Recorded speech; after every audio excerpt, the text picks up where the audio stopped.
محمود الحسن رحمۃ اللہ علیہ ان سے ملنے کے لیے آئے تو حضرت کو پہلے دیکھا نہیں تھا.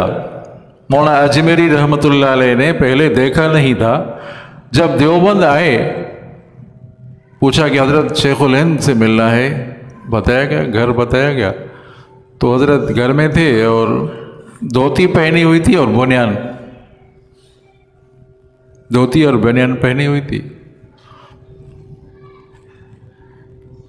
دروازے پر آئے، دروازے پر کہ مجھے شیخ الہند سے ملنا ہے.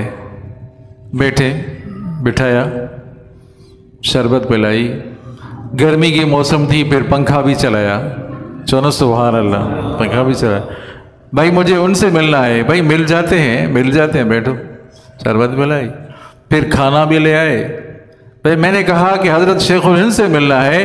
اس نے کہا حضرت شیخ الہند خود بات کر رہے تھے، بھائی ان سے ملنا ہے، آپ کو ملاتے ہیں، کھانا تو کھائیں. کھانا کھا کر فارغ ہوئے. کھانا فارغ ہونے کے بعد پھر فرمایا کہ خاکسار مجھے ہی محمود کہتے ہیں، مجھے ہی محمود کہتے ہیں. اتنی عاجزی تھی عزیزو علماء دیوبند میں، اتنی تواضع تھی. حضرت مدنی رحمۃ اللہ علیہ، نام کیا تھا؟ حسین احمد مدنی. نا یاد کر، حضرت حسین احمد مدنی شاگرد تھے حضرت شیخ الہند کے. حضرت حسین احمد مدنی ایک ہندو کے ساتھ سفر کر رہے تھے، ٹرین میں سفر کر رہے تھے. ہندو اٹھا، لیٹرین کی طرف گیا اور جلدی واپس آیا. کیسے لوگ ہیں، صفائی بھی نہیں کرتے، لیٹرین بھری ہوئی صفائی بھی نہیں کرتے. حضرت شیخ الہند حضرت مدنی ساتھ بیٹھے تھے. حضرت مدنی گئے اور 2-4 ڈبیاں سگریٹ والی اٹھائی، تلاش کی، اڑائی. حضرت نے خود ڈبی سے صاف کیا، باتھ روم صاف کر کے پھر آگے بیٹھ گئے. تو فرمایا ابھی تو صاف ہے. چونا سبحان اللہ، ابھی صاف ہے. اتنی تواضع، عاجزی، سمجھا نہیں؟ آج ہم میں ہے کوئی باتھ روم صاف کر لے؟ اگر وہ بھری ہوئی بھی ہوں گے کہ بھائی یہ مولوی لوگوں کے اوپر ہے، جو مسجد والے مولانا ہے، مؤذن، وہ صاف کریں گے. سمجھا نہیں؟ مولانا مظفر حسین رحمۃ اللہ علیہ بڑے اللہ والے تھے. دیکھا کہ ایک شخص جا رہا ہے، بوڑھا ہے، ایک شخص جا رہا ہے، وہ سر پہ وزن ہے. کہا کہ حضرت مجھے دے دیں، میں اٹھاتا ہوں، آپ کا وزن میں اٹھاتا ہوں. کہ بھائی آپ تو پہلے ہی بوڑھے ہیں کہ میں بوڑھا ہوں لیکن آپ سے کم بوڑھا ہوں، اور دوسری بات ہے کہ میں تکڑا بھی ہوں، آپ سے تکڑا ہوں. تو حضرت مظفر حسین نے خود اس کا وزن اٹھایا.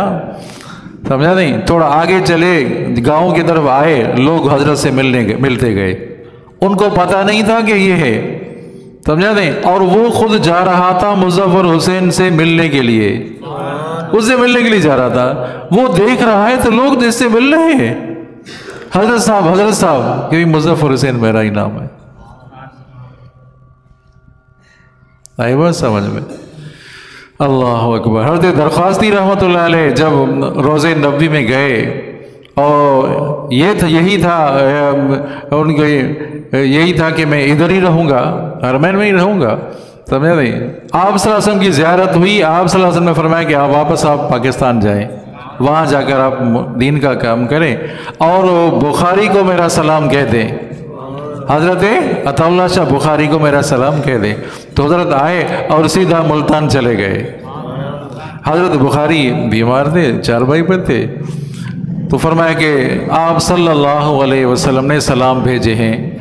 جب یہ کہا کہ آپ صلی اللہ علیہ وسلم نے سلام بھیجے ہیں تو ٹوپی بھی گر گئی.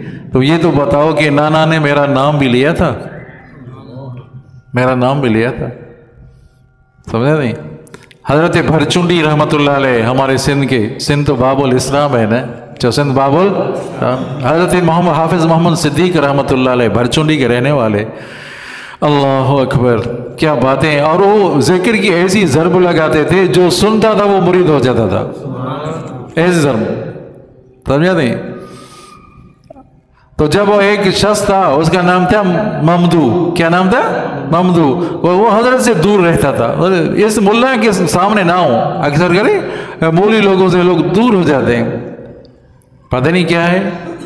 تو نہیں ایسا نہ کہ بھائی استاد کے ساتھ آدمی ملے، علماء سے ملے تو سلام دعا کرے، آپ سلام وہ بھی وعلیکم السلام، آپ کو دعا دے دے گا نا، کیا آپ کو دعا ملے گی نا؟ تو حضرت وہ جو شخص دیہاتی شخص تھا اس سے بزرگ سے دور بھاگتا تھا کہ اگر اس سے سامنے جاؤں گا یہ مجھے مرید نہ بنا دے، مجھے مرید نہ بنا دے۔ تو اتفاقاً رات کو آدھی رات کو اٹھا حضرت، آدھی رات کو اٹھے، وہ بھی آدھی رات کو سامنے آ گیا، ارے جس سے بھاگتا تھا وہ تو میرے سامنے آ گیا، میرے سامنے آ گیا۔ تو پھر حضرت نے فرمایا کہ حضرت نام کیا ہے بیٹا، نام کیا ہے؟ کہ ممدو ہے، کیا ہے چاچے؟ ممدو ہے اور کیا ہے؟ بے کون ہو؟ جت ہوں اور کون ہو؟ کیا کرتے ہو؟ اونٹ چراتا ہوں، کیا کرتا ہوں؟ کیسی دھمکی سے بات کروں، ایسا نہ ہو کہ مجھے مرید بنا دے، سمجھے تھے بات، دھمکی سے بات کی۔ تو بیٹا جب اونٹ چراتے تو کیا کرتے ہو؟ اونٹ کو کیا کہتے ہو؟ اب ہی کرتا ہوں اور کیا کرتا ہوں؟ تو فرمایا جب اونٹ چراؤ تو بیٹا ہو، کیا کہا؟ ہو کہا کرو، ہو، دل سے آواز نکلی تو دل پر اثر کر گئی نا، دل بدستاور کے حق، دل بدستاور، دل سے نکلی ہوئی بات دل پر اثر کرتی ہے، دل سے دل پر اثر کر گئی کہ حضرت مجھے مرید بنا دو، میں آپ کا مرید بن جاتا ہوں۔ اللہ اکبر۔ حضرت سید عبداللہ شاہ رحمۃ اللہ علیہ، وہ بھی ہمارے سکھر کے بہت بڑے عالم تھے، اور مجھے یاد ہے، پورا یاد ہے، شکارپور علاقہ، شکار چوک ہے، لکھیدر چوک، اور وہاں باغ والی مسجد بیان کر رہے تھے۔ تو اس وقت انجمن سپاہی صحابہ نئی بنی تھی، تو کسی نے پرچی لکھی کہ حضرت ہم انجمن سپاہی صحابہ میں جائیں یا جیوا میں جائیں، جمعیت علماء اسلام میں جائیں، انجمن میں جائیں، کہاں جائیں، اور کون حق پر ہے، حق پر کون ہے؟ تو انہوں نے پرچی پڑھی، پرچی پڑھ کر وہ کہا، کیا جواب دیا؟ یاد کریں کیا جواب دیا؟ فرمایا جس کا تعلق، جن کا تعلق علماء دیوبند کے ساتھ ہے وہ میری آنکھوں کی ٹھنڈک ہے۔ سمجھے نہیں؟ تو علماء کے ساتھ محبت ہو، سمجھے نہیں؟ المرء مع من احب، جس کے ساتھ محبت ہوتی قیامت کے دن آدمی ان کے ساتھ اٹھے گا۔ اگر علماء کے ساتھ محبت ہوگی، حق والوں کے ساتھ محبت ہوگی، تو انشاءاللہ ان کے ساتھ اٹھیں گے۔ دعائیں اللہ تعالیٰ ہم سب کو اعمال صالحہ